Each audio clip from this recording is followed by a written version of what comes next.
প্রকাশ্য কোরআনকে লাথি দিয়ে এবং কোরআনের পৃষ্ঠাগুলো ছিঁড়ে এবং সেই কোরআনের পৃষ্ঠাগুলো পুড়িয়ে ফেলেছিল এই সুইডেনের সালোয়ান। কিন্তু আল্লাহ পাকের কি বিশেষ খেলা, 1 বছর যেতে না যেতেই সেই সালোয়ানকে প্রকাশ্য আল্লাহর এক বান্দারা দুনিয়া থেকে বিদায় করে দিয়েছে টিকটক করা অবস্থায়। সে টিকটক করতেছিল, এইদিকে 4-5 জন যুবক পোলাপাইন মিলা দুনিয়া থেকেই তাকে বিদায় করে দিয়েছে।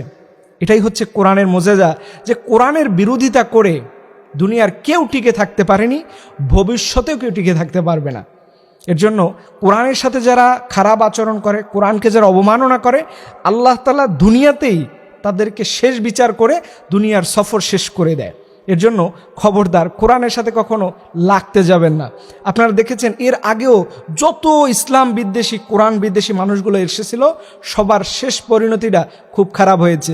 এই সালোয়ান রাসূল করিম সাল্লাল্লাহু আলাইহি সাল্লামকে গালি দেয়, অথচ এই নবীকে আল্লাহ তাআলা কত সুন্দর করে বলছেন, লাকাদ কানা লাকুম ফি রাসূলিল্লাহি উসওয়াতুন হাসানাহ।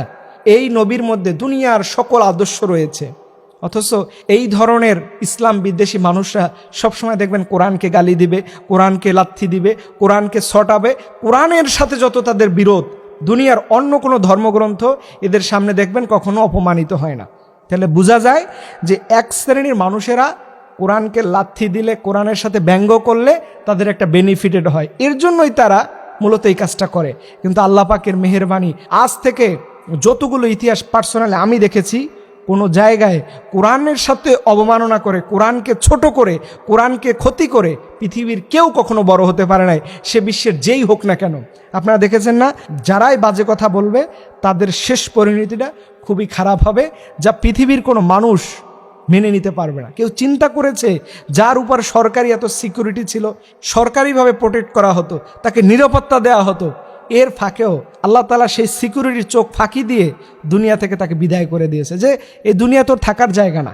সারা জীবন কোরআনের বিরোধিতা করবা আর কোরআনের বিপক্ষে থাকবা আর আল্লাহর জমিনে টিকে থাকবা, এটা হতে পারে না।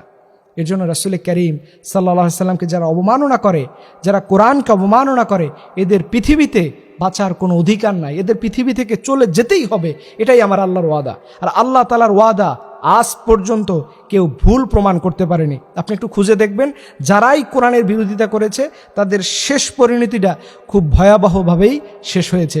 আল্লাহ সুবহানাহু ওয়া তাআলার কাছে আমরা দোয়া করি, হে রব, যারা এই পৃথিবীতে কোরআনের বিরোধিতা করবে, ইসলামের বিরোধিতা করবে, তাদেরকে সবাইকে তুমি এই দুনিয়া থেকে বেইজ্জতির সাথে শেষ করে দাও। আল্লাহ সুবহানাহু ওয়া তাআলা তিনি আমাদের এই সকল জালিমদের হাত থেকে আল্লাহ আমাদের কোরআন, আমাদের নবীকে আল্লাহ হেফাজত করো, সকলে আমিন।